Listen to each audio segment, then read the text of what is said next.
All right, perfect. Thank you. Good afternoon, everyone. Thank you. Welcome for. Sorry, I'll start that again. Thank you, and thank you for being here. Welcome. Thank you for joining us for today's event, Personal Pandemic, a mini opera workshop launched by the RISE project. I'll let the organizers tell you more about the project and today's proceedings, but before passing things off to the RISE team, just a few notes. So we're hosting this event via virtual Fourspace. For those of you unfamiliar with us, Concordia University's Fourspace, which is one of the little boxes there you see as host. You're more than welcome afterwards to pin your camera on speaker or gallery view. So our Fourspace is physically located on unceded Indigenous land in downtown Tiohtià:ke, Montreal. It is a university-wide platform focused on collaborating with our community to make Concordia research, initiatives, or course activities publicly accessible through interactive experiences such as this one. As a public space, we encourage open dialogue and discussion, and therefore the decision to run this event as an open meeting as opposed to a webinar was taken with our collaborators to ensure that you benefit from all of the ways our distanced virtual interactions allow for, so using your video, audio, and text. Having said that, since we are a large group, we may be subject to interruptions, technical or via disruptive behavior. And if such an unfortunate interruption occurs, we will take immediate action. So in the unlikely event that this call fails or needs shutting down, please do log back in the same way you did the first time and we'll continue on. We are currently recording and live streaming at CU Fourspace on Facebook, so please feel free to share that stream on your own page if you wish to do so. I can put the link in the chat. You're more than welcome to choose the speaker or gallery view, as I've already mentioned here in the meeting, and engage by lifting your virtual hand to speak or using the chat function if you prefer to text. On that note, it's my great pleasure to once again welcome you in for this fantastic event, and I'm passing the floor over to Juanita. Over to you. Hi, good afternoon, everyone. So I'm Juanita. Thank you again for being here. I'm a member of the RISE research team, and I'm really pleased to welcome everybody here as we premiere scenes from Tim Brady's new opera, Personal Pandemic, with libretto by John Sobol. Bienvenue à tous et merci d'être avec nous pour la première de quelques scènes de l'opéra de Tim Brady, Personal Pandemic, avec libretto de John Sobol. Je m'appelle Juanita et je suis membre de l'équipe de recherche qui a aidé à préparer cet événement. So this was created as part of Reflective Iterative Scenario Enactments, or the RISE project, with Professor Eldad Tsabary as our principal investigator. And it was funded by Canada's Social Sciences and Humanities Research Council. This opera was created and recorded all during COVID-19. And to quote the RISE website, various narratives from among humanity's greatest fears will be dramatized in the opera medium and studied collaboratively. The creative process will involve critical reflection sessions, such as this one today, in which the research creation team and members of the public will freely debate emergent matters related to the narrative of the mini operas and their impact on humanity, challenges to the opera medium, collaborative strategies among researchers and creators from diverse fields and career stages, and production-centered topics. Créé dans le cadre de Reflective Iterative Scenario Enactments ou du projet RISE avec le professeur Eldad Tsabary, chercheur principal, et financé par le Conseil de recherche en sciences humaines du Canada, cet opéra a été créé et enregistré tout pendant le COVID-19. Pour citer le site RISE, divers récits parmi les plus grandes craintes de l'humanité seront dramatisés dans les opéras et étudiés en collaboration. Le processus de création impliquera des séances de réflexion critique, comme aujourd'hui, au cours desquelles l'équipe de recherche-création et les membres du public débattront librement de questions émergentes liées au récit des mini-opéras et à leur impact sur l'humanité aux défis du médium de l'opéra, aux stratégies de collaboration entre chercheurs et créateurs de divers domaines et stages de carrière, et des sujets centrés sur la production. And so, if nobody else has any further introductory material, I would welcome our musicians, soprano Frederica Petithomme, mezzo-soprano Marianique Béliveau, Tim Brady on electric guitar and programming, who is also our composer, Penny Pola on viola, Cameron Krosman on cello, and Laurier Vox Experimental with Deanna Yurchuk as director. And of course, a huge thank you to our fearless leader, Eldad Tsabary.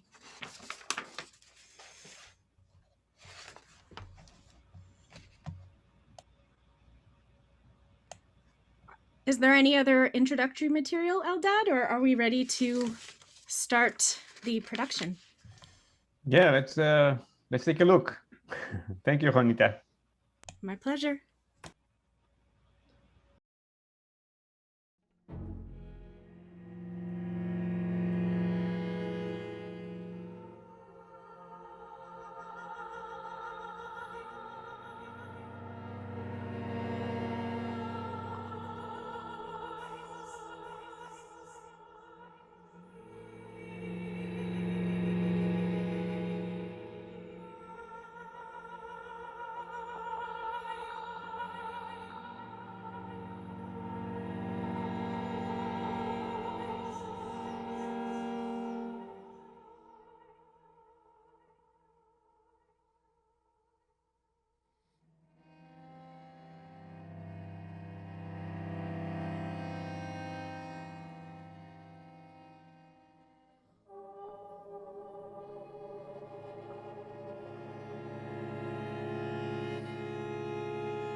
Home is no place to die alone.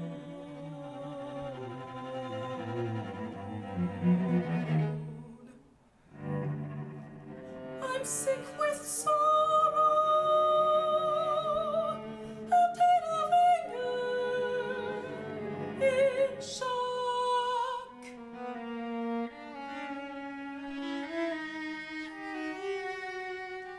But they're dying. I help them live and die.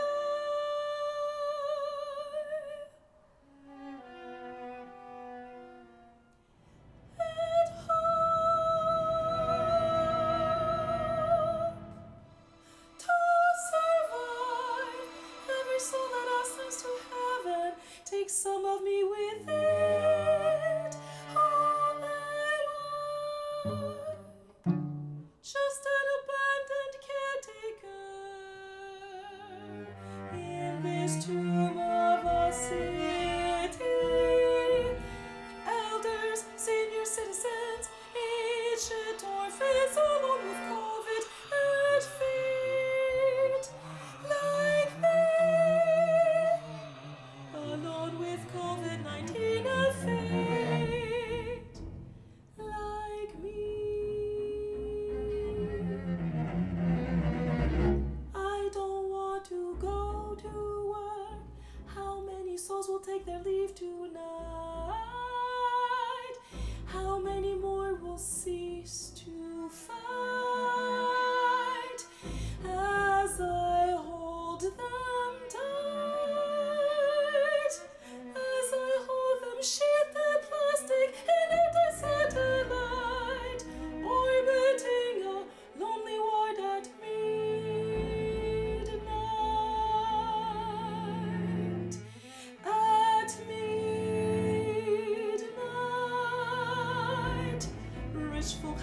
habits and renovated kitchens.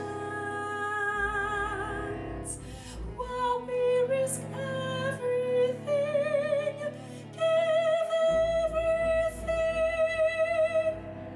again and again and again.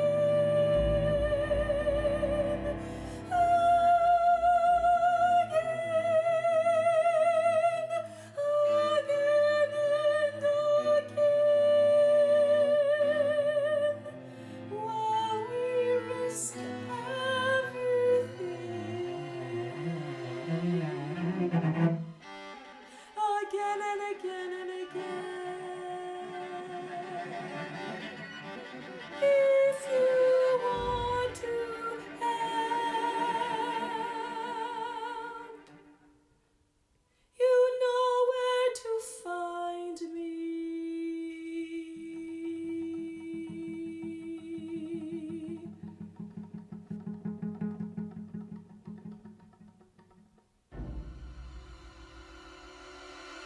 Time to go to work.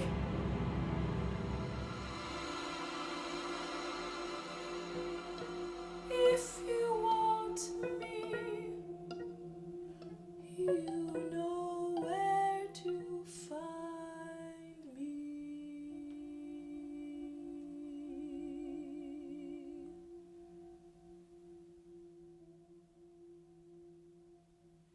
Naika, come.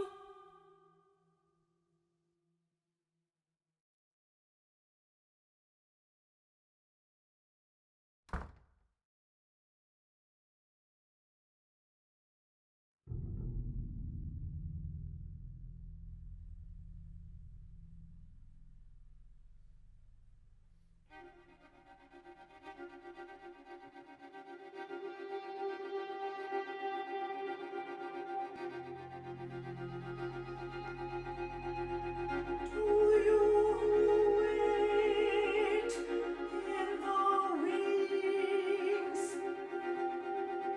Listen as I sing of things to come.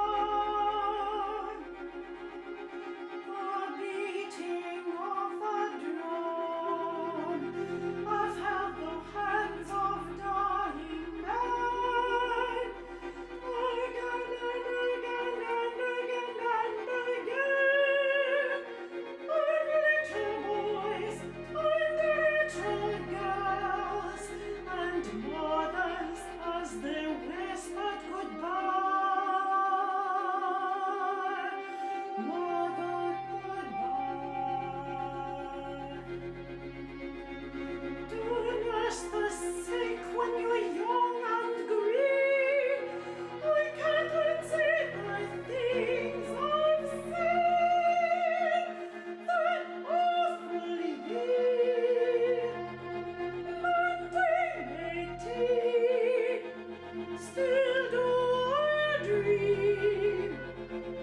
Feverish seeds, feverish seeds. Those were dark and filled with moans. I walked the mast and all alone. I did what little I could do. The final turn of the screw. The Great War, no crueler than the flu. Do you wait in the wings? Listen as I sing of things to come. The beating of the drum. For as I've grown, I've come to know the true complexions of my foe. It's not the flu that holds me fast. It's men and money and the upper class. There's not a doctor on this earth could heal a soul whose worth is is counted out a sex, a sin, the color of the skin, blind to the invisible will within.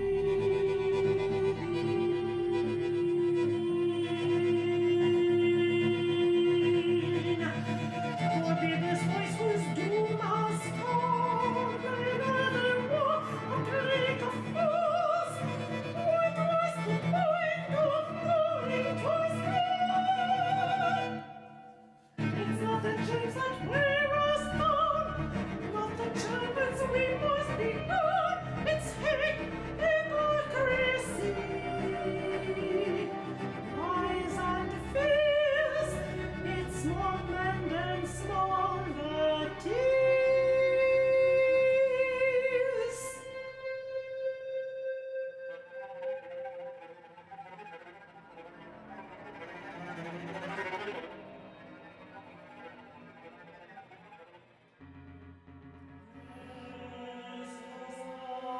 Yes, comrades, we need to fight. Workers of the world unite. We carry a new world in our hearts. Each of us must play our part. Bring capitalism to its knees and cure at last,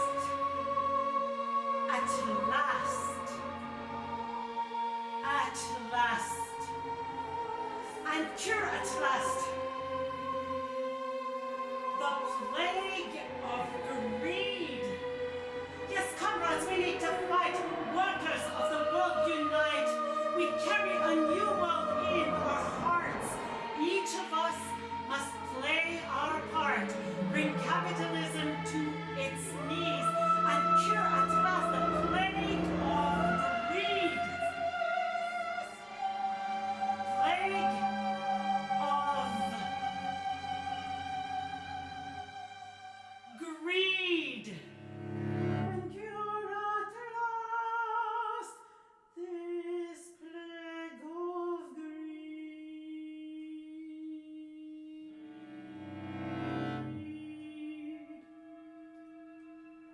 To those who wait in the wings, listen as I sing of things to come, a beating of the drum.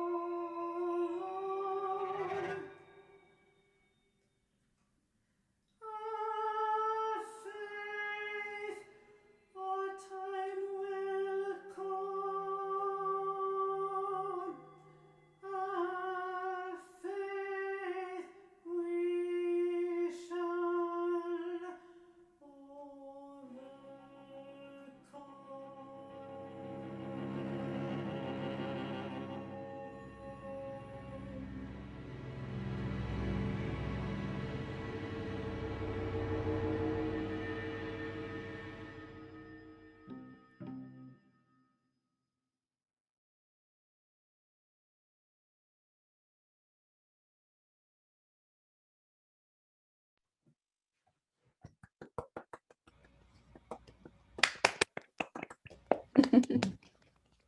Wow.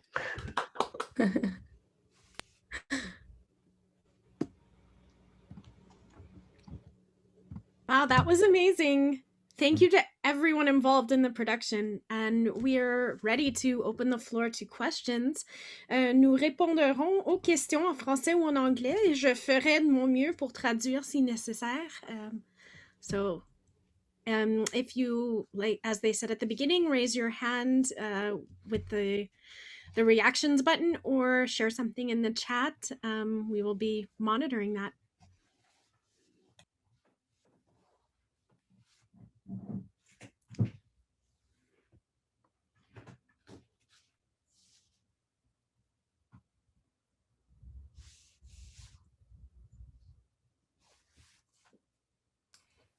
Well, just to break the silence.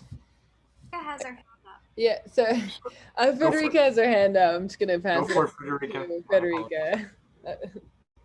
I just wanted to say how incredibly awesome post-production you guys took it to a whole other level. I mean, wow, what's so incredible. I mean, I don't know what you call what and who does what, but what you guys did was phenomenal. It's so artistic, and you gave it this life and this new lens, this new perspective. Yeah, just incredible how you brought it to life and packaged it in the sound and the music and the effects, and just so I did not know what to expect, and this is beyond my expectations, for a lack of a better term. And I feel so honored that I was able to work with all of you. So thank you for your great work and your capacity to just make something incredible. If I can respond, Federica, I can't imagine like how it is, you and Maria-Nick, like working at home on your own with the gear that's showed at your door, and kind of like having to envision the situation, and I guess none of us could have envisioned exactly this, right? And like I was also very much behind the scene. All of this work is you guys and the directors, Ayam and Olivia, of course, and Rosalie and Tim and John, and like this, all of you did, and Alana, of course. What you did was quite impressive, considering we did this all during lockdown, and a lot of imagination had to be involved in this, and you made it happen. I can't be happier. I just want to say, yeah, thanks, Federica. That really means a lot to me, and I think it means probably the same to Ayam, which I'm sure, yes, I'm sure wants to say something. But it was not possible without your patience, and the same goes to Maria-Nick. I mean, we really just, as we spoke informally during the shooting, like the session, it was completely unknown territory. So, thanks for making it happen, because ultimately it's really only good because you're able to do all that. So, all of that back to you. And Maria-Nick, of course. Maria-Nick, would you like to go ahead? Well, I just wanted to say, again, I'm like just Federica, I'm amazed, because you have no idea where all this comes from. These are images that my husband took in our living room. I mean, it's a little, but in a way, when I'm amazed and when I'm not that I'm surprised, but I didn't know in what directions it was going to go.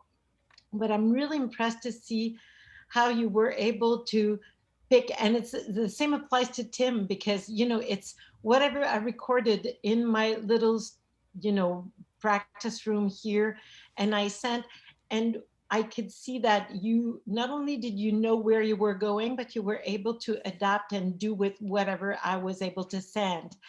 And this is I'm sure there are images or sounds or tracks that you received and that you didn't expect, and you were able to make out of what we sent. And this is what I find, it's probably the biggest realization, that the best realization that comes out of this is that we had a plan and things kind of worked out the way we thought it would, but not really.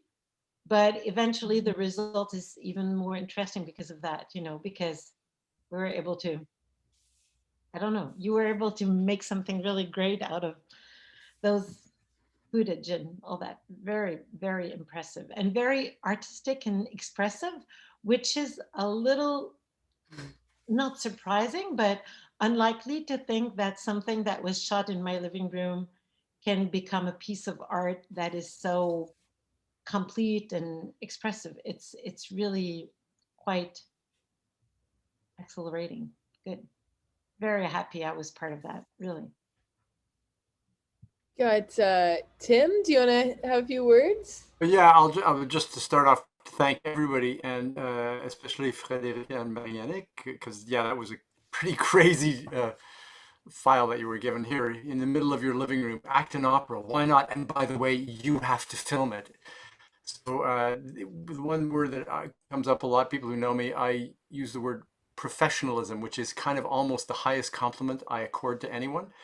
And the entire team is actually running at a very high professional level. And professional just means that you're totally honest and you know what you're doing and you know what you can do and you know what you can't do. And you just work within those parameters and you were completely honest as to what you can and can't do.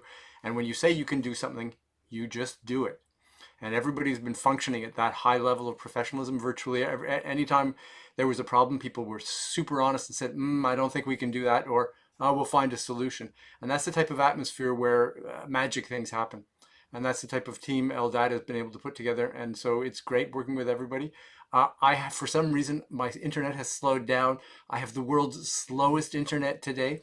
What I saw was fantastically imagistic, but I have no idea what the actual version looks like. So I'm assuming it looks great.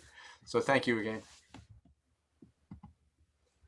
Yeah, I'd also like to say one more thing before we go into more focused questions. I want to also thank Pemi and Cameron, which I have not met, and they have been kind of like behind, invisible in a way, like playing the music. They're playing they're giving sound without the image, right? And but they're holding with Tim's sort of production and management. They're holding this whole thing together musically, also recording at home on their own with a click track.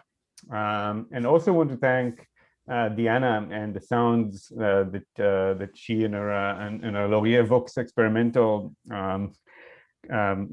choir has put together. This is only the beginning, by the way. Like, right now there is some sonic textures that are sort of mixed into the team's music, but the choir is going to be more and more engaged as the program in this opera too, but also as the community choir element is going to be more and more incorporated into the RISE project as well, overall.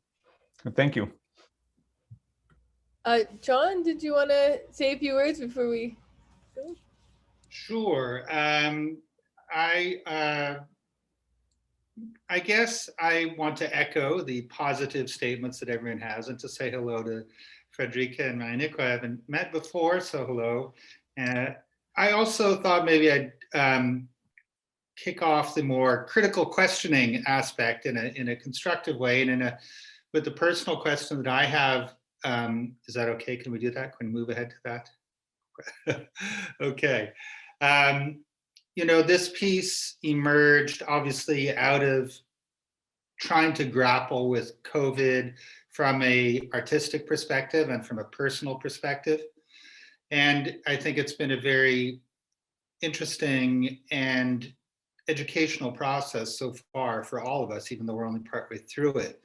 And I know that for me, when for example, Tim and I have produced an opera before, created an opera before, and when we made that one, we spent 3 weeks in a theater together where, I got to meet and work with the folks who normally one would work with, the performers and the production team. And here we haven't been able to do that except over Zoom, and including the recordings of the pieces. And so I guess I feel like we're living out the very challenges that the opera is about around kind of coping with COVID. Even as we're trying to make it happen, we're kind of inside the endlessly recursive loop of COVID and its impacts on us. And so just from a perspective of the librettist, having written words for, say, for Frédérica and Marianne, for you to sing, and I'm trying to imagine you in your home singing fairly emotionally intense lyrics, and yet there's no audience there. There's nobody to bounce. I mean, I know there was a certain amount of Zoom connection, but it's not the same as having people right around you. So I'm just curious for you as performers, what was your experience of trying to connect with the kind of dramatic and emotional reality of those characters being so relatively isolated compared to usual? And what was that experience like from a performance and creative perspective for you? I'd be quite interested to hear about that. I don't know, Federica, I can jump in because it's an interesting question because I realized that talking with Olivia and Ayam before the recording, I had worked on Tim's music, but I didn't have the libretto. So I was just working on the aria, kind of guessing what the story was.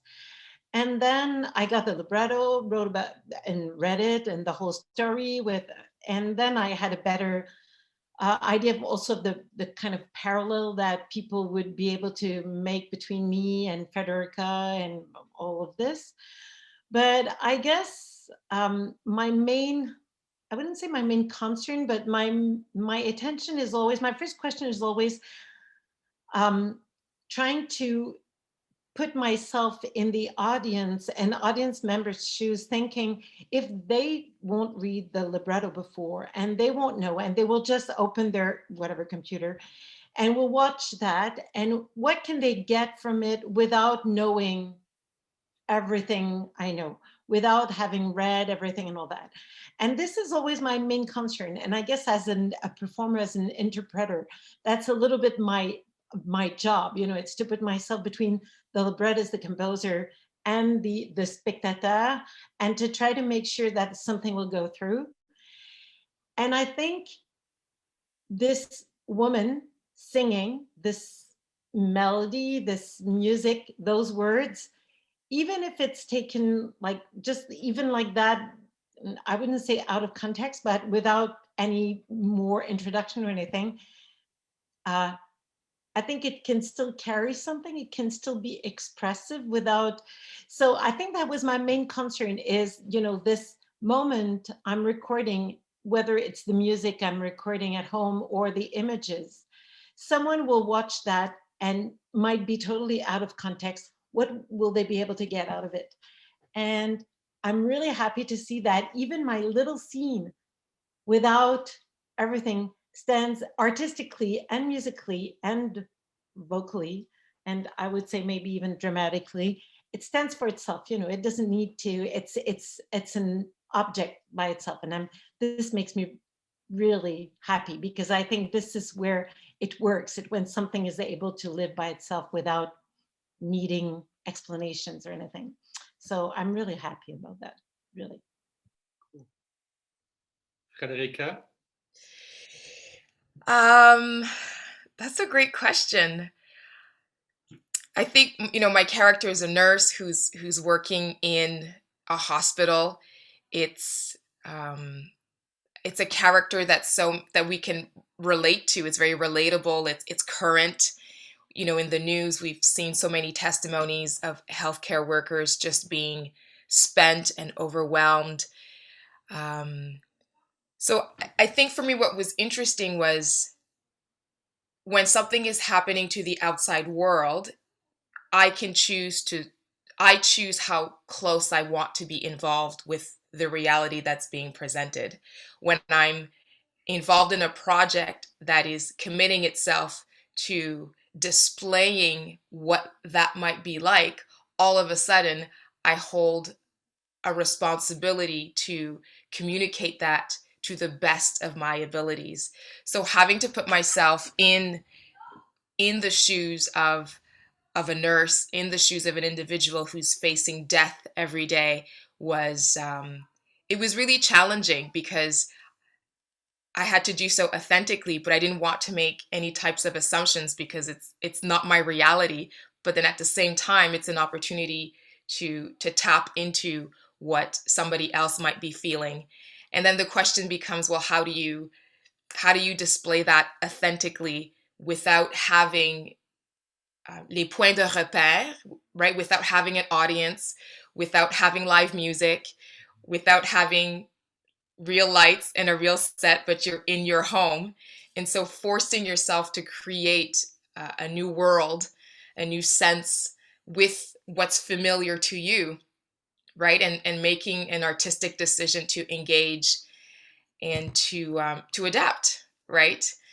So yeah, it was definitely, it was a great learning experience. It also had me facing some of my realities. So my mom passed away in an old folks SSHRC of COVID.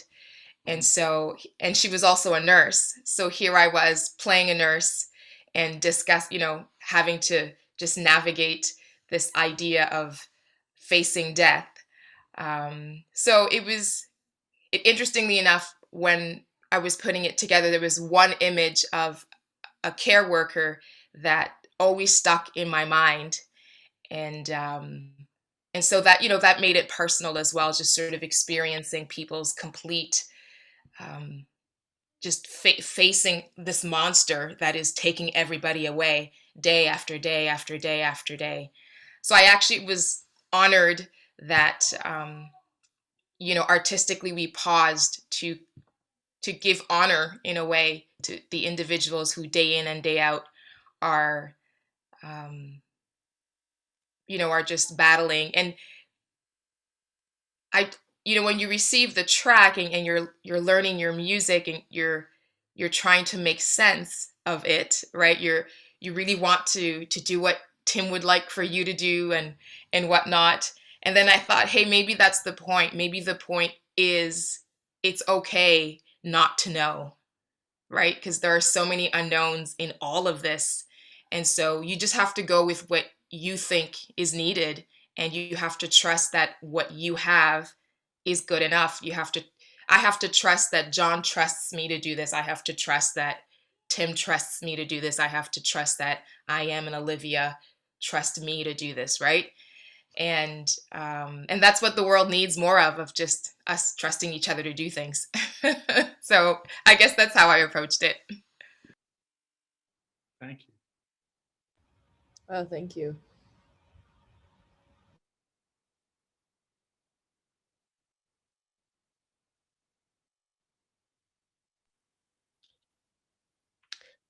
Juanita, would you like to?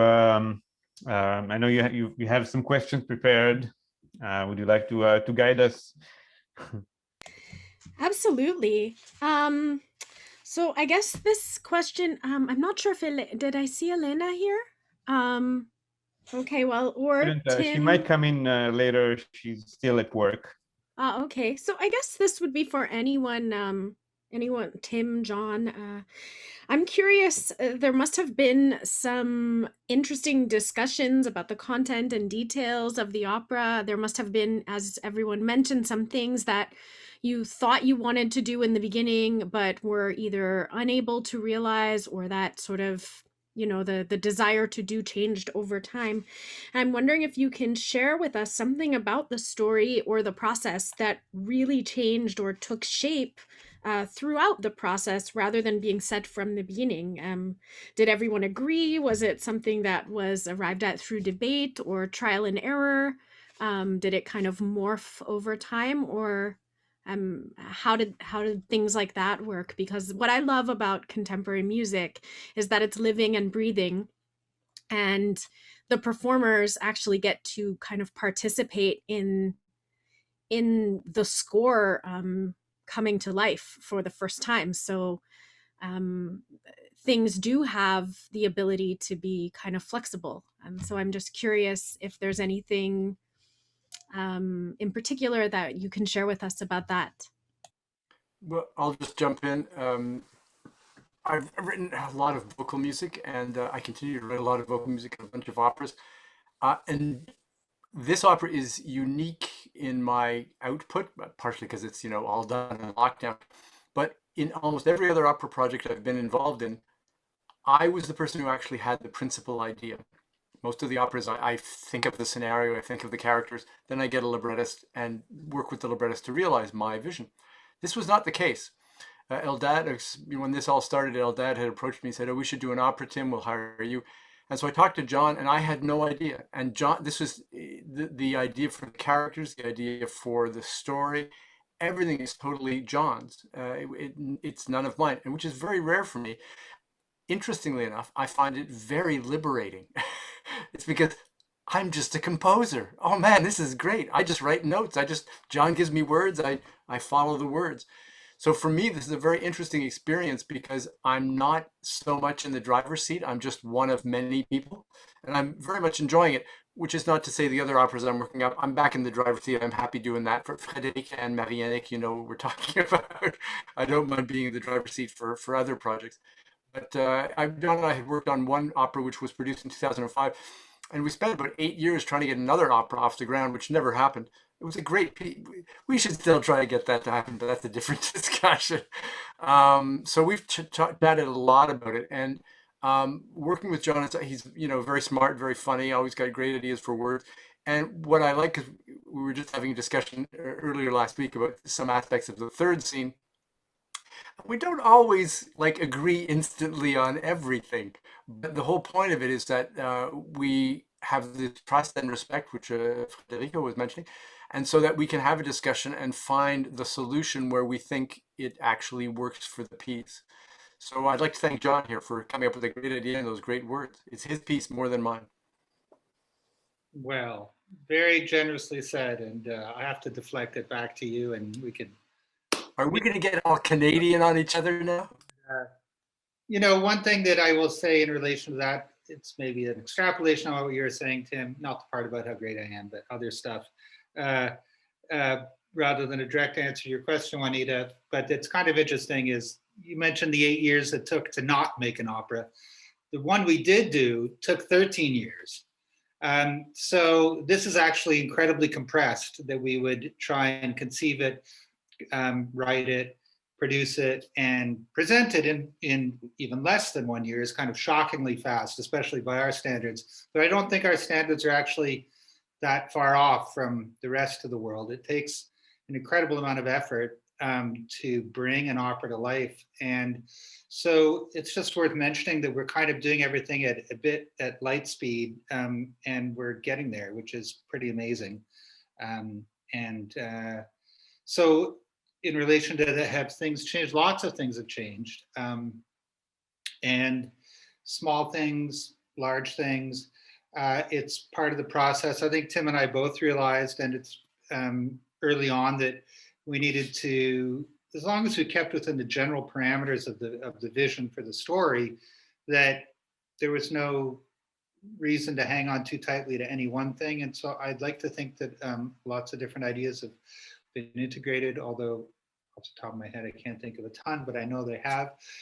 Certainly, the fact of it being a multimedia production and involving videographers and designers, and instead of lighting people who are or kind of stage production folks who are sort of, even though they have independent skill sets, they still kind of work slightly in a hierarchy with directors. And whereas when you're dealing in the digital realm, people who know how to code and do video production and whatnot are kind of in the driver's seat in many different ways, and the rest of us are all just raw material. So I think that's been interesting and flattened in a way the normal opera kind of hierarchy set up, and hopefully over the course of this process, which is still very much ongoing, will involve more and more people who get to make those really strong impacts to make it as great as it can be. So those are some of my thoughts on that. Sheena, you got a question? It's not related to this question, so if we still have stuff about this, I'll wait.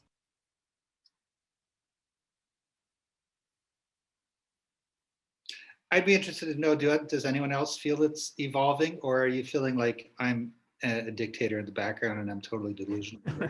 You're a dictator in space, it seems. Well, of course it's evolving, but I also wanted to mention, because we haven't said it formally in the beginning, that this is a workshop, which means it is a work in progress, right? This is not the final thing, so it's going to get even more amazing. And beyond the fact that there's going to be another aria, or rather rap aria, there's going to be more work on putting this together visually. And I know, John, you had a vision about a computer screen as kind of like the venue that we haven't spoken about yet, and that may be something I'd love to hear more from you about. Given that there are people here, although most of the faces are recognized, but I see there are 28 participants total, so I suspect there are some people here who are guests, and don't know anything about this, so thank you for coming. I suppose I should probably take a minute to explain the concept then, Eldad, in response to your point. So let me just do that, particularly for the people who don't know anything about this and who have wandered in here by accident, or because they have a friend who invited them, or because they're passionate about opera or digital activities. So the Tim, as he mentioned, gave me a call and said, hey, a fellow named Eldad would like me to make an opera. How about you write it with me? And I said, great. And we started talking, what should it be about? And it became apparent very quickly that we were going to have to deal with COVID. And that meant that our production and not only the kind of rehearsal, but the actual presentation was going to have to be remote. And how in the world do you make a remote opera? And so two things emerged out of that reality. And one was the recognition that it would be really interesting to make the topic, since we have to do it in a remote way, let's use that and make it about the experience of COVID and build that remoteness, turn it to our advantage, essentially, from a dramatic perspective by making that the subject matter, you know, or along with the people themselves living through it. So that was one outcome of that kind of realization. But the other one is what you mentioned, Eldad, which is the idea that, well, how do you present that opera once you've, you know, created it? How do people see it? And ultimately what it means is, of course, just like our meeting here today, it's going to manifest on a computer screen. And so from that, I started thinking, well, what does that mean to watch a video on a computer screen? The most common way is that people shoot live, essentially, performances with cameras, and then you're watching a show, like a TV show of a play or an opera. We've all seen that. But A, we can't really do that because we can't do live performance anyway. And B, it often doesn't look that good for opera. It requires really high production values to make it work, and otherwise it's just a kind of bad TV scenario. And so that didn't appeal. But what came up as an idea was the idea that it could actually take place on a desktop of an actual person, a character. So eventually when we're done, the way this will work, if all falls into place, there's lots left to do, but everybody's working hard, is that when you come to watch this opera, it will essentially play out as a kind of a video. It might be interactive, might not be, but it will open on your screen and take over your computer desktop, and it will show someone else's computer desktop. One of the characters, the third character in this opera. But because it looks like a desktop, it will look like yours. So you're watching it, and what will happen, the opera will play out as essentially the cursor moving around, clicking on different stuff, playing different videos. This person whose computer screen it is will also be a gamer. So there will be in-game chats happening. There will be some Facebook Live, chatting with friends. And the third piece, which we haven't seen in so far, which hasn't been created yet, will be a music video that is the character whose screen you're watching. It's their music video, and that'll be the rap piece. So essentially, the desktop becomes the dramatic space and performance environment. And that's going to be really cool and still going to require a lot of work. So, but hopefully when you see the final version, that's how it'll play out. And I think it'll be cool if it works. If anyone has any questions about that or anything else, I hope that answers what you wanted me to share, Eldad. It's kind of critical knowledge to understanding what this opera is about. Yeah, exactly. And I guess the one sort of following question to that, I want to hear from Olivia, who's been, and Ayam, who's been working hard on the video editing part and the set design part and directing and dramatizing it with the content that you managed to collect before knowing how it's going to work. So I know you had a lot like, well, that's what I meant when I said a lot of imagination had to be engaged in the process, both on your end, of course, and Frederica's and Marianique's ends as well. And then you were the one who had to put it together into this. And this is a fun, but also a tough challenge. And I'd like to hear more about it from you, Olivia and Ayam. Ayam, would you like to start? Yeah, I could. I mean, this project for me, I initially came to it as a designer, as a set designer. So I was brought into the role of co-directing with Olivia. For me, this project and has been really about an act of interpretation. So working with the librettist, working with John, working with a composition of Tim, along with Olivia and the rest of the team throughout our weekly meetings have really been a process of interpretation. So bringing everyone's vision and everyone's voice together into the piece that you saw today. Yeah. Yeah, thanks. I don't know if that answers the question. Okay. What is something that you have discovered about the piece as you've gotten more deeply into it, or that an interpretive thing that kind of evolved out of your work on it, would you say?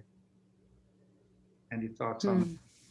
Don't want to put you on the spot. Like normally I work through my own research, right? So this was like a whole different form to work from. So I think that like what really came from it was like an act of listening also, right? Just like taking this space to like listen to all the other perspectives and bringing that, right, with Olivia, who is co-directing, who has another vision, right? And then trying to work on a cohesive piece together. So, I mean, it was a challenge, but I feel like I've learned a great deal through to the point of where we are now. And I feel that from what I've gained personally, like something that I will use in my own research going forward, but also as working as part of a research creation and production team, I feel that a lot of things that worked or, were missing maybe, I'm really, really excited to go into the phase 2 of this project and really work on all the things that kind of came up through this iteration. Yeah, I think that's my cue. For sure. I think thanks, Ayam. That's great. And Sheena, I'm dying really to hear your thoughts because you've been such an integral part of. Anyway, I'll say my piece and then I'd really love to hear your thoughts. Thanks, Eldad. Thanks, John. Thanks, Tim. Thanks, Juanita. Thanks, Ayam. Thanks, Frederica. Thanks, Marianique. And thanks, everyone here. I think I'm profoundly moved by what Frederica shared with us before.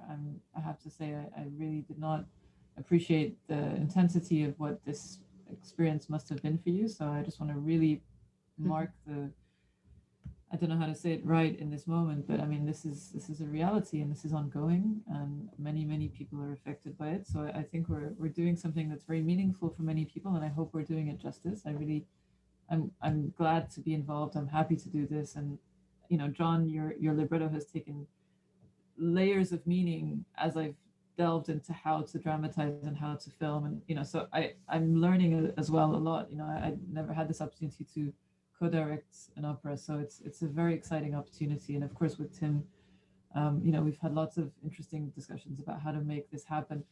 It's fascinating and I'll speak for both of us, we're coming from from visual arts or from fine arts and visual arts, and we use technology and we understand how the implication of technology is part of how we function. However, I think it's important to make that distinction, and I'm glad that you made it, John, before, in explaining the different ways in which you understood this being made available in this moment. And so we're all together, I think, as a group, thanks to the research, Anush is doing, Juanita is doing, I mean, all of us, and of course, Rosalie, who did this incredible, very quick turnaround. How do we get some incredibly real feeling costumes in a pandemic? I mean, every part of this has been, I mean, I'll spare you the details, but there's just been moments where just like, how do we do this? Like, it's not really practical at this point. And of course, Alana being incredibly helpful. Ayam and I don't hear sound synchronized in the same way that most of the people on this team do. So of course, I've been editing and then things have been out of sync. So little things like that. So anyway, the long and the short of it, I think it's a real honor for me. I'm very moved by the fact that we can do something about this. I'm curious and excited, but also aware of, we're touching on something very sensitive, and let's keep up this great energy, this great dialogue, this active listening as a group. I think as a group, it's the first time, I have to be honest, such a ambitious research creation, production / all the things in the middle I've seen realized in a way that I feel a lot of people are happy, and I'm learning how to do research creation. I think we're all learning. So yeah, thanks a lot. I'm excited. I also want to add one last thing. Thank you, Frederica and Marianne, for being here today. Likewise, as Olivia, and I'm sure with Tim and everyone involved in the production team, I was really honored that you're here today. And, I've seen the edits. I've been there, through the filming and the production. And I really try to have objective eyes, right? Looking at the piece being played out today in front of us. And I was really surprised, actually, because it really was revealed to me in almost like a new way. And I'm really, really honored and happy that you're happy with how it turned out. And Frederica, thank you so much for sharing that really personal and intimate detail about your mother. And I hope it was a driving force for your character and the singing and in the process of this production.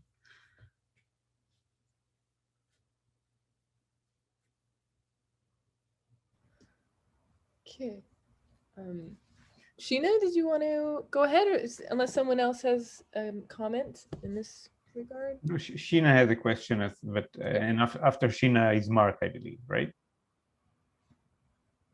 You don't I have a believe question? Una had a question as well. Yeah. Who would like to go first?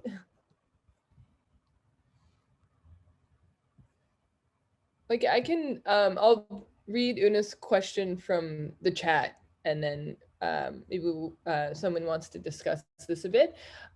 So Una says, the choreography of the two soloists was wonderful in its raw sparsity. Have you thought about including further dance elements? A chorus might be interesting.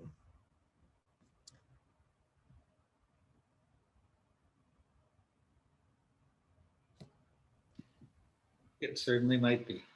I think everyone would agree with that. And I don't know that we have really thought about that, but I think we should, so we will.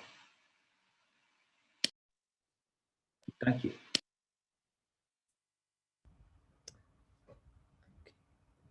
And Sheena, did you want to go ahead? Yes. My question has to do with the relationship between the voice and the pandemic space. I'm wondering, for the performers, the vocalists, interpreters, whatever you want to call yourselves, what that relationship felt like in this process, because it's very different than singing, opera on the stage, right? It's like a totally different experience. So I'm just curious about what that felt like for you in terms of your actual environment, and also just the effects of the pandemic on your body and how your voice comes through with that. Well, I'll just say that the first, since, well, almost a year now, I've been basically singing for myself in my living room without an audience, but also without an acoustical, the acoustic, the place you sing in, the concert hall, the whatever, is part of your instrument. It's a very important part of your instrument. And I'm used, of course, for years I've been practicing in my living room. I have my piano here, I teach here, but this to me is a working place. It's not a performing place. This is a place where I learn my music, where I rehearse my music, where I teach, where I will always have more of a technical view to what I do, but I don't perform here. No one comes in here to listen to me sing, which made it a little odd to try to use imagination. But what you have to keep in mind, and because the post-production is so well done in a way, you don't really realize that as I recorded my vocal track, I was not moving and I was in my jeans and t-shirt and I was just recording the voice. And then as I was performing, shooting the video, that's the moment where I was singing, and not even all the time, because if I was singing too loud, I wouldn't hear the track well, so the lip sync wouldn't be good. So I was not really singing. And also I was, in my staircase, which is absolutely has no acoustic, nothing to sing in, which means that what you see in my face as I sing, I'm not really singing. What you hear as I sing it, I'm not really acting, or I'm not. So this is really, really different, to have the whole thing recorded in 2 times, in 2 dimensions like that, makes it completely different from a real performance where I would act as I would sing. You understand what I mean? So this made it, yeah, and not even that, but even worse than that, well, not worse, but as I was shooting the video, we were listening to me singing, but we weren't listening to my voice. We were listening to the track with the MIDI file. So it wasn't even my voice. I was just lip syncing over the MIDI lady. So that was quite weird. Quite weird. With Tim in the background going 68, 69, Yeah. 70. And it wasn't with the nice viola and cello, it was with the MIDI instruments as well. Yeah. With the the click track. Yeah. I guess my question was more about your vocal quality. So like I understand that, but there's a very big change in vocal quality that you use when you're singing and performing on stage, and when you're singing in your own pandemic space, right? And so I'm just wondering, like, what that felt like. Did you feel like you had to hold, like voice wise, did you feel like you had to hold, did you find that your body was singing in a different, more like a different way? Like I'm just kind of interested in the like vocal quality. Well, I think you can hear it very well. Well, you can hear it very well in Frederica's track, because she's giving something that is really intimate. Yeah, that's exactly what I mean. That's why I brought that up, because it's a totally different sound, right? Like it's a totally different sound than what you're used to when you think of an operatic voice. And that's what I find so fascinating and interesting, to discover all these new operatic sounds that we can play with. It was very challenging. It was challenging because on a des points de repère. So vocally speaking, our voices are built a certain way to do certain things. And it doesn't mean that we can't use our voices to do other things. What's challenging is doing something that you've never necessarily done before, and not being able to go listen to somebody else having done it, right? So you're creating something very specific using what you have, but it has to be different, but it has to be authentic. You have to like it, right? And everybody else has to like it. What impacted this process is that I got to listen to what I was submitting to Tim, right? I could take as many takes as I wanted, which is a good thing, but which is also a bad thing. So I don't know if I know how to recreate singing as though there were a public in a space designed for my voice. But is that the point? Is the point to be able to recreate that, or is the point to come up with something totally new? So yes, there were a lot of adjustments, vocal adjustments that had to be made. And I even sort of had to teach myself a new palette. This is what I sound like in this register. This is what it feels like. This is what I hear. But then when I listen to it, this is what it sounds like. Right? Because it's a new palette. So I'm not even necessarily accustomed to what it really sounds like in real time. But then I know that whatever I understand or perceive is also going to be different once Tim and his team have gone through it and treated it in how they're perceiving it ought to be. Just in terms of vibrato, and it was challenging, but it was a great learning experience for sure. I think it's great because it gives so many more, like you said, it has a bigger palette now. We have like more options that we're bringing in of what an operatic voice can sound like. Correct. And like, what can it sound like in obviously in different environments, but also like the environment of your physical body, in terms of like, there is a pandemic happening, you're going through a lot, like you were going through so much, and that affects your instrument, right? And so I just think that it's beautiful to have more options and more qualities vocally in opera. And I think that that's like an aspect of this research that is really exciting for me, at least, I find. So thank you for that. I'd love to comment on that just quickly before we go to the next question.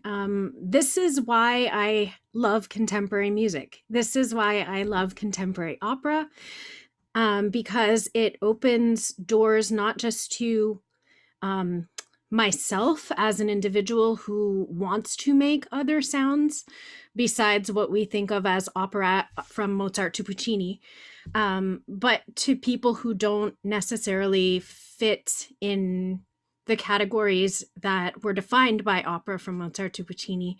And so I just, I've been living in the world of experimental and contemporary music for a few years now. And I actually, as much as I love singing Mozart, I find this much more exciting and in many ways much more welcoming. I know that a lot of people are afraid of looking at a score and seeing symbols they don't recognize, or sometimes not even having a score, or trying to understand what sound mass music is, for example, or something, listening to Lachemann and Ligeti, who for many years have been writing these strange new sounds for us to make. But really, in a lot of ways, there's less judgment and more freedom and more acceptance of difference in this world, even if it seems cold or esoteric to people who don't know it well. So I'm very, very happy to be part of this. Amazing. And I also feel the same type of although I haven't been part of the production, but kind of like I'm looking at it from a step back, but I empathize and I guess I feel the same about the idea of collaborating with whatever the situation brings your way. Like whether Marianne called it the acoustics being your instrument. Sheena often speaks about collaborating with your environment or with objects in the environment. With the laptop orchestra, every time I perform in a different situation, the acoustics, the digital environment we're in, everything sort of affects in a real-time process. This collaborative element that we make it work. It's like mixing in real time, or making the timbre, or shifting the timbre, or basically making the sound constantly interactive. And that's something that I kind of love in the situation, although I wouldn't probably choose to be in a pandemic, to be in this situation and having to deal with this, but put that aside, this is a situation. the interaction to me is really valuable. I love it actually. Okay, Tim, did you want to go ahead with a question? Well, I was just wanted to bring a little bit of detail to the question of vocal performance and all those issues. Just two technical things. One is that we have to remember that the reason opera singing was invented was because they hadn't invented the microphone. So they needed to figure out how to sing really loud, and they did.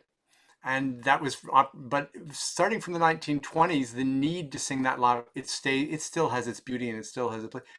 But now using that technique and singing that loud is an aesthetic rather than technical choice.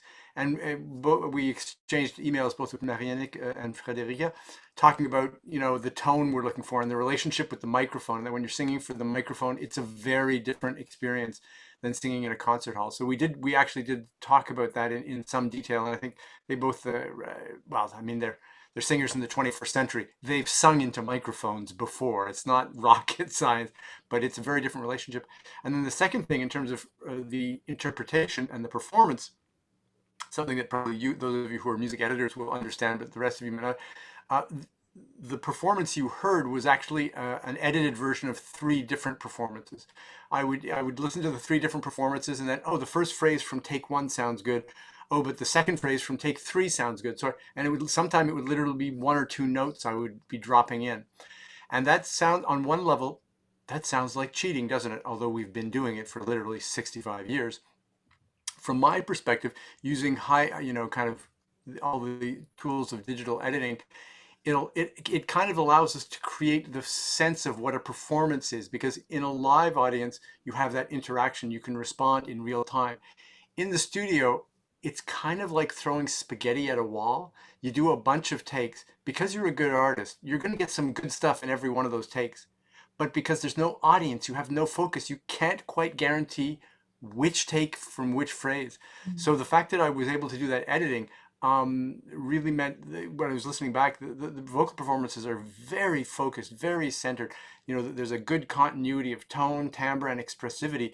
And we use the studio environment to its benefit. And it kind of replaces, in a crass way, but it works, it kind of replaces the experience of singing to an audience because we can manipulate time. I'm just going to jump in real quick. I want to add to all of this. Thanks. You see, I'm explaining a little bit.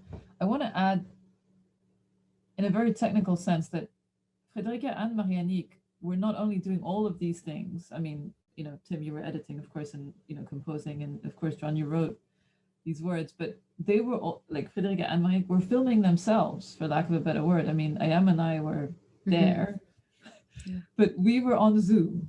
And just to give a context, it's as if suddenly we decide as a group of 26 people here to start a production, and this is how we did it. And so bravo, well done, because quite frankly, both of you had so much to figure out, to learn. And Frederica, you were filming yourself with your phone. Yeah. So I'm emphasizing this heavily because I think it's just incredible how you could pull this off. I'm really impressed. And plus, I was asking you to record on another camera and do a clap and do all these other things. I mean, I don't know how you did it. So well done. And of course, Marianne as well. Thanks to Jacques. You're very amazing, helpful. Big shout out to your families for helping. And of course, your husband as well, Frederica, and your children, and all of these people who made it happen. But I want to add to the fact that we're of different generations in this room right now, in this Zoom moment, and all of us have a different relationship to these technologies, just simply in fact of who's using them for what, who's featured in them more, who's using them for what reasons. And I think it's important. I think we should make the best use of that moment where we can share. And I know, Sabine, you may have so many things to add, and I'm sure many of us here have, but to question this as we go along. I'm excited that we are able to question it together. Why are people using Facebook Live? Why are they using Instagram Live? What are they trying to say? And it comes back to John and your idea of having these different ways that these areas are functioning. So anyway, it's a great project, and well done to the singers, like really well done.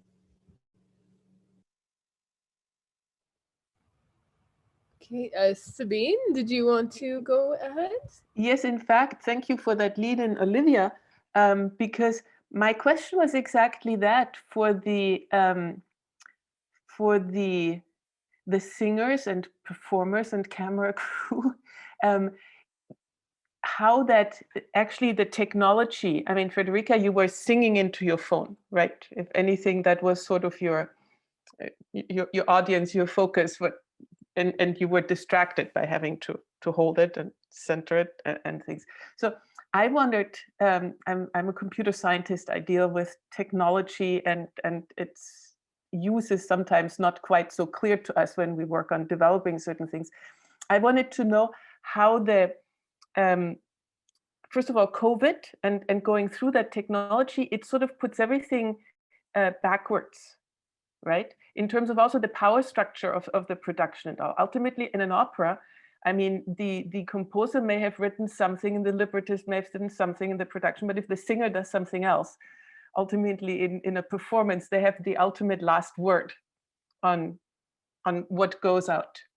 And as I hear, not being a performer myself, performers draw much inspiration from that, from the audience, and there's this sort of immaterial thing going on that sort of makes each performance what it really is. Versus here, in a certain sense, yes, the music had to come first and the words that you could sing, but then you were sort of the first layer, and then came the production, and then in this case, the composer could actually go in and put hand on the final performance. I don't think usually a composer has that possibility. I mean, they can be all up and down during rehearsals, but the final performance, you know, they're not really in control anymore. And so I wondered what that does, this, and not only the pandemic situation, but actually that usage of technology in a very different way that sort of messes with the traditional structure. I mean, everybody has talked about that, right? This is really, it's all new because the old structures just aren't there anymore. They're not possible right now. But how the technology itself, is it more enabling? Is it more dispiriting? For example, as you said before, you can have as many takes as you want. How difficult is it then on this one Monday morning to get and say, oh, maybe tomorrow I'll have a better take? Is it harder, easier, and how can you possibly make it work for you? Well, the way I see it is that I had the impression that I was providing like basic material, data, and that it after, whether it's sound or images, and after that, it was complete trust that Tim, Olivia, Ayam would do something with it. And so when I'm on stage, I'm usually the final step. So people, you know, the composer gave me a score, the director gave me directions, but the final process is mine to deliver something to the audience. And here, that's how it was. I was just providing images and sound, and as that I thought was of the best quality I could do with the technology competence I had. But that's where Olivia and Ayam were really helpful as they were shooting, because I had no idea. They were saying, oh, this image is great. And I'm just like standing along my brick wall and I go, okay, whatever. They see something I don't see, obviously, or they see.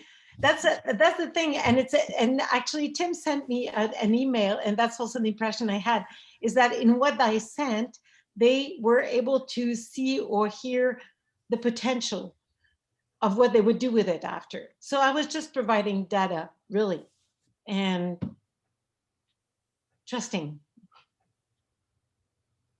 If I can comment on that briefly. So thanks, Maria and Nick. I think that's the beauty of collaboration, right? You know, that's where collaboration has its most potential. It's like this, the idea of trusting each other to do stuff, and then trusting each other's sort of insight and making it work. And it's not as simple as I make it sound, of course, you know, but it is also beautiful, and it is also generating things that none of us individually would generate. And to your point, Sabine, Yeah, that's a very well-known problem working with technology, you know, like working with electroacoustics or working even in mixing in a studio. Like every time you mix, you feel like, wow, you know, like my ears are not there. Tomorrow I'll probably mix better, but at some point you have to give it, you know, like to release it to the world. And I think for that, deadlines are just awesome. Deadlines, if you don't have a deadline, make one up. You know, it just makes things like move forward, and you know, because the decisions actually in the creative process in general, not just in mixing, not just in technology, decisions are always incomplete in some ways, I find. I want to add something to that, Sabine, and like for me, especially like with Olivia's libretto, I mean, yes, she's not standing live in front of the audience, but I think by live streaming, I mean, that's sort of, you know, she's imagining an audience in front of her. So I don't know how like that experience of her performing towards like live streaming on Facebook versus Marianne's character. Actually, I'm kind of interested to see like how each of them portrayed that in their performance.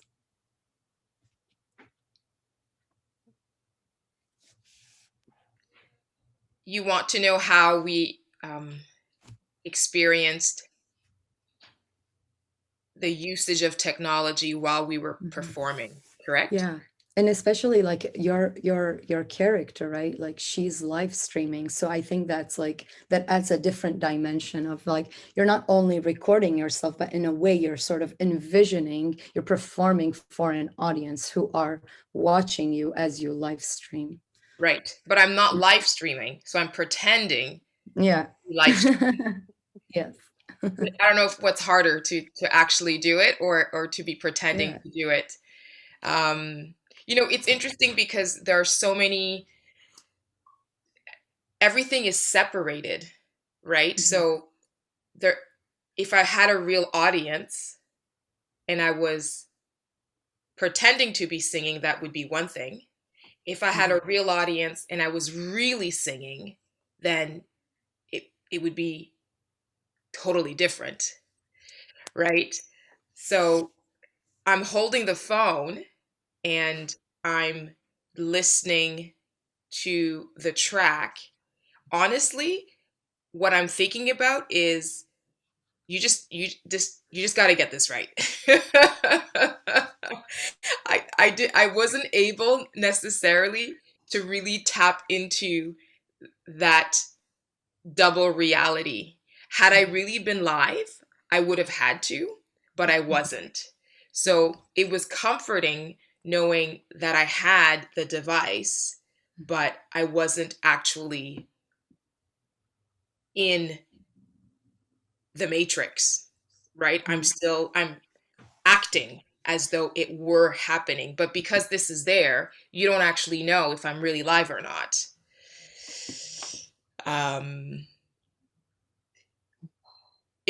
I have to say, when the time came to actually record, I thought, oh, but they're not here. Like Olivia and Ayam are not here, but they're here, but they're not here. You guys are really going to let this happen? I mean, nobody else is here. And when I realized everybody is going to see this is in my room. Everybody, this is my bathroom. I thought, oh, this is really happening. So those are kind of the implications of using, yes, technology is available, but do you want everyone seeing, you know, your stuff or your environment or and how much like do you choose to show versus like what kind of camera and what kind of lens, right? Right. And how is that capturing of the room, of the space? Right. But then, like Marianne said, we're just handing over data. And, you know, I remember there were takes I took and I was like, the lip syncing is not in sync. Like, I don't know what they're going to do with this take because this is not, I know I didn't come in and then I came in after and acted like everything was okay. So I would love to hear, you know, if there's time at the end, just how you receive the data and it's like, oh my word, you know, we have to make this work. So that's it. I would love to have Alana share some thoughts. Alana, you're the genius who made this happen. And I just want to add that the technology is there, yes. And as you said, Frederica and Marianne, we have to rethink how we do this next time for the syncing. Just saying. So, but I mean, you did great. So Alana, I don't know if you want to share some thoughts. Sure. I mean, I've worked on a few projects where I've had to come in and deal with sound. I don't want to say, how do I explain this? I have to form what I've been giving in such a way so that it fits better. And it's not the first time that I've had to do something like this. I'm also a live sound engineer, so a lot of the time it's troubleshooting. And in particular, when it comes down to lining up audio with the visual, I mean, it's going over and over and trying one thing and then adjusting again. I mean, it really is the biggest thing I've learned in learning new technologies in general is trial and error and trusting yourself as well, and just having to be like, I have to just move on and come back to it. One thing I always say about working, especially in the sound medium, is that if you work too long on something, you start to hear things that aren't there, and I'm sure it's the same with a lot of video editing. I only do a little bit of video editing myself. So, I mean, it's definitely just trial and error and trusting yourself, trusting the technology a bit. And then also, you have to step back. When I was working with Olivia and Ayam yesterday on some of our final edits, they even saw me, okay, I have to just like turn away and then turn this back on. Like I'm just first looking at it, because not everybody is going to be staring at the lips in such an intensive way that, you know, if one little thing is off and then you just keep editing and it just makes it worse. Like you do have to kind of remove yourself sometimes and come back to it. But it's always, you know, fresh set of eyes. You know, I just got something, I was handed this thing and everybody was like, oh no, how is this going to sync up? And then, you know, it just working in a team that's so talented, and I knew the material was great and it was all there. So it all has to fit together at some point. So it's just a matter of finding that magic, I guess, a little bit by sitting with the material and, you know, listening and paying attention to it over and over and over. Can I just say that I was never really worried? No, I mean, I think overall we knew we had something very special. Someone else has Juanita, did you want to make a comment? I actually wanted to kind of redirect that same question towards the choral people and kind of hear what their ideas are about how this is all going to happen with a choir. I know several people, of course, who are members of choirs or choir directors, and you know, they all have their thoughts and approaches, and there's been a lot of recording on the iPhone and then, you know, 11 hours of mixing to do a 3-minute Bach chorale. Just kind of wondering, are you looking at things like Soundjack and Jamulus to rehearse together? Are you planning to do the everyone in isolation thing? How are you handling this? I'll take that. Cynthia Kinnunen has been supporting me. She's on the call here too. So if I forget anything, Cynthia, you can jump in. But I think the first thing to mention is that back about 15 minutes ago, there was talk about the joy of contemporary opera, the fact that you're exploring and innovating, and you know, we can invent process and texture and timbre and how different sounds come together and explore this medium, which I also love. But the other thing about this project that is, I think, really exciting, and the reason why I'm here with you today, is that there's this community involvement component to it. So there is this component of bringing in non-professionals to work on on a professional scale kind of production, which I think is pretty exciting, because often those are two worlds that don't meet, and this is a rare instance that is bringing those pieces together, and I think that's very exciting. So I bring on the community component of this. So we actually, you probably did hear some vocal textures in the first aria. And so I have been working with a group of students here. I'm at Laurier, actually. I'm not at Concordia, so I'm in Ontario. I've been working with a group of students who are not community members, like they're training to become musicians, they're training to work in community context, but they're training to be professional musicians. But we wanted to try this process out. The technical process is quite challenging because we are under strict lockdown. Like, we can't get in a room together. We can't even actually gather outside. At first I thought maybe we could like bundle up and, you know, go to a park or something, but we couldn't even do that. So that is definitely a challenge in terms of how do you gather voices together in a way that creates that feeling of a chorus, but you know, pays attention to the health regulations, and how do you rehearse a piece together and in a community context. Where you can't trust that the folks who are learning it know how to read music or know how to artistically render their lines or how to hold harmony lines. So we started to work out some of those processes together, and we used a combination of Zoom, of me, them on mute and me singing and playing the pieces, so they would sing along with me or sing their part against what they were hearing me do, just as a way to get used to the music and to try things out. And then we actually did use Jamulus a few times, and there is a steep learning curve with Jamulus and those kinds of technologies, which allows you, it reduces the latency, so you can actually make music together remotely. It's not perfect. And there is a steep learning curve, but we actually started to come up with some really, like, we started to feel the music coming out. And then Tim has been amazing to work with, where he offers these really intriguing kinds of directions in the score that allowed us to just try stuff out, to be like, I think he's looking for something, let's try it this way, let's try it that way. And we just recorded everything we did and then send it all over to Tim. And he, as we've heard him talk about, is able to say like, ooh, this little bit I can manipulate in these ways, or I can use these textures.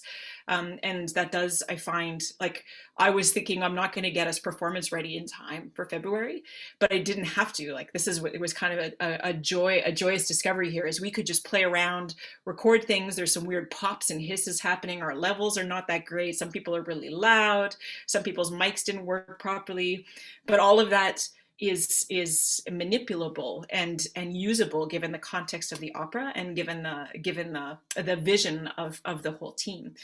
So it ended up being a really creatively rich kind of exploration, and I'm really excited. Like, I'm excited to see. I think from here on in, I probably would explore with laying down some tracks and having people submit their own vocal lines. We'll bring in community members for the next round.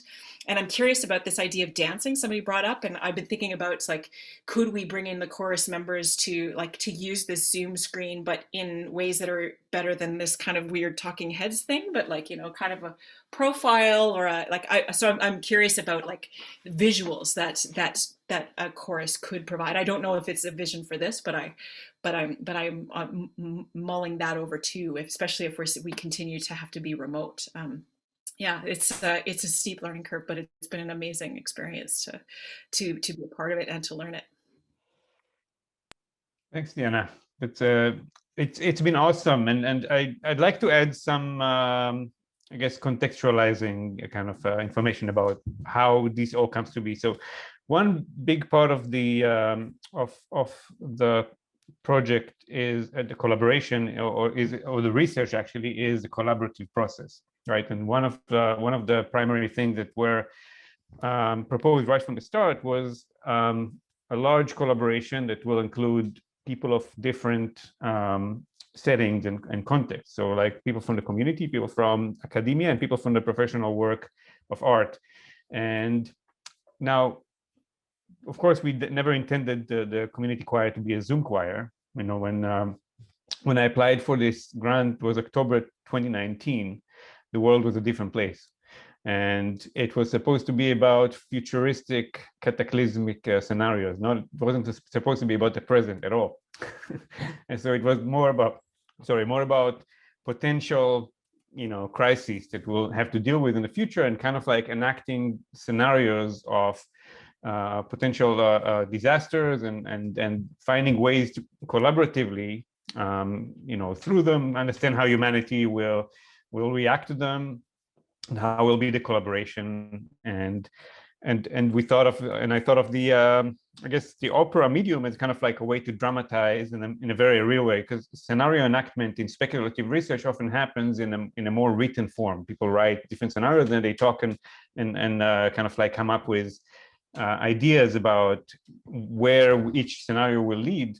And the thought in this project was, instead of just writing about it, to enact them in operatic scenarios, and then like actually be in them more than just think about them, right? So the community choir was initially meant to be a very physical presence kind of thing, and I hope it will be. I mean, this is only year one of a 5-year project, so certainly we hope to get much more physically engaged in some ways in the upcoming years, and every year is going to be about a different focus of potential crisis. It can be, well, pandemic, we got covered. Hopefully we won't have to come back to it next year, but there is the potential of global sort of ecological disaster, warfare, economic disaster, cosmic sort of meteors hitting the earth. A lot of fun, and never-ending fun. Well, actually not. It's until it's actually ending. There's a lot of potential things to John, watch your head. What's that? I was making a joke. I said, John, watch your head for the meteor. Oh, yes. I love it. So, but anyway, so definitely this community element is going to evolve. I'm happy that we're finding ways to do it with Zoom, and I hope within this opera still, because we still have until June to make this into a complete thing. And I hope to have, I think it'll be very useful to have like a larger presence, a larger visual presence as well of choir. We'll figure this out. But certainly this is something that will evolve much, much more deeply throughout the 5 years, and it's part of the research focus.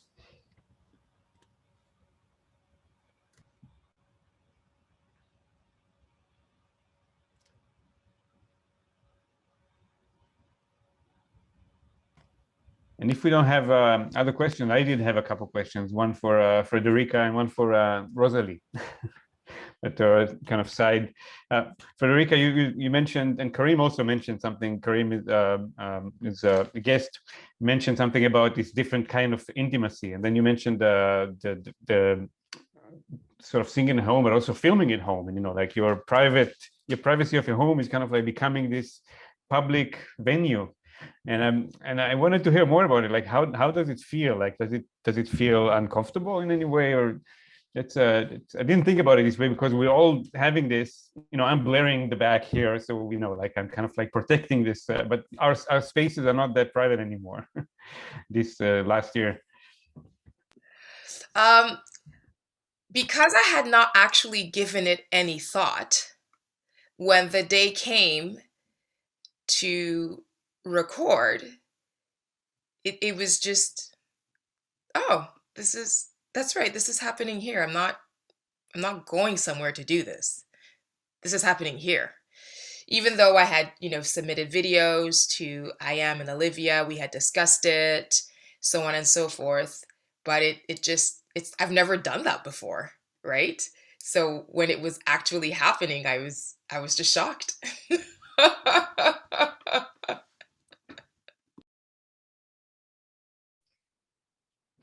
Yeah, it is weird, but I think none of us is in a comfort zone, and we kind of like we're accepting it. But at this point, we're at the acceptance stage of grief. We just go with it. And of course, we, Olivia and I, decide to utilize the most intimate space, which is her bedroom. So really sorry about that, Frederica. It's totally fine. And yeah, and to Rosalie, I wanted to ask you, because your job has been kind of perhaps the most challenging. We haven't spoken about it, but Rosalie is a makeup artist and the costume designer, right? So obviously you had to do such a transformation of thinking of how to really approach this, and I'm curious to hear more. Yeah, it was very different from what I'm usually doing. You know, there was no going out shopping, no being physically present with the actors to see how the clothing fits. So yeah, it was strange, you know, having to order things online, see if it looks right. Definitely not what I'm used to, but I think we managed to get, you know, the look we wanted despite the limitations. So, yeah. Amazing. Cool. Do we have more questions, or are we ready to go eat something? Are we all going to a bar or a restaurant? Yes. Yes. Oh, that would be nice, eh? Everyone That would together. be so nice. And Eldad's paying. That's right. I just wanted to. I'm paying with cryptocurrency. Yes. All checks will now be issued in Bitcoin. I forgot to tell everybody. Yes.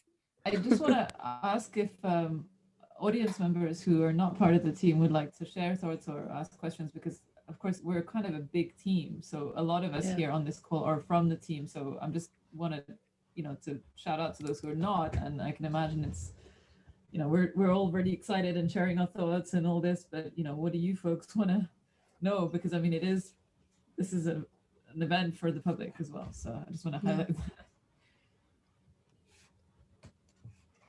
I'll just chime in and congratulate you all. It's great work you're doing. And any of the questions that sort of popped up in my head, you've been covering in your discussion. So nothing that was going in my head thinking, had they thought of this and that? You're all doing it, which is excellent, and a real testament to the organization you've got, and this set of minds you've all put together, Eldad and all. So more coming. I will see you when we do this next time.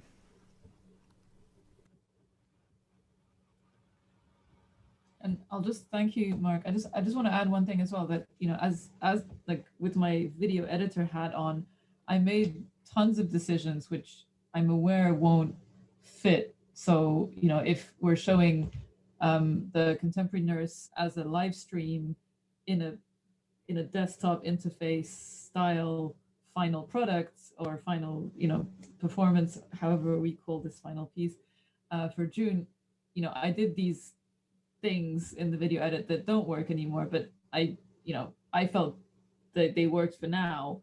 And again, it's a testament to, you know, making like this work step by step by step. I mean, I know, Eldad, you mentioned, you know, we're going to look at all these other grand, very scary things that are maybe going to or will happen, but at the same time, it was nice to have that freedom. And I suppose we all can appreciate the freedoms we have in those moments maybe a little more. And again, like to Frederica and Marianique, you know, you did great negotiating that freedom of doing things one after the other, like not all at once. So I'm just curious to see how we continue as a group to explore those little moments.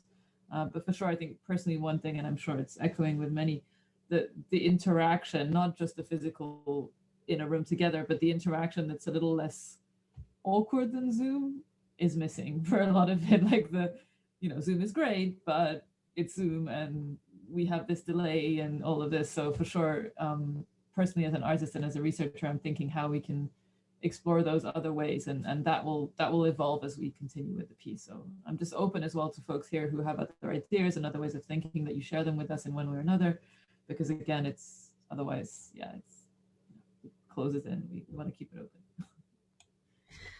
I actually do have one more question, and I know I don't want to keep everyone from their 5 à 7 in their living room, but I'm curious about the future of this particular piece, which I've asked both in smaller meetings and in this one, because, you know, many operas are performed again and again, and this one now being kind of like fused with audio engineering, fused with video. Tim, I'm curious, do you see a staged version? Do you think if it becomes a staged version, will it have video or effects on the voices, or will it be turned into that very loud opera singing we were talking about before? No, this is a yeah. No. Puccini's not my thing, friend. Performance. Yeah, this is a video opera. Okay, I'll be crass. If someone said, Tim, for $100,000, will you make a stage version? Yeah, I'd make a stage version. But that's not likely to happen. And I think John's libretto is, because John would get like 33% of that 100,000, so John would also be down for the stage version if we had that money hanging around.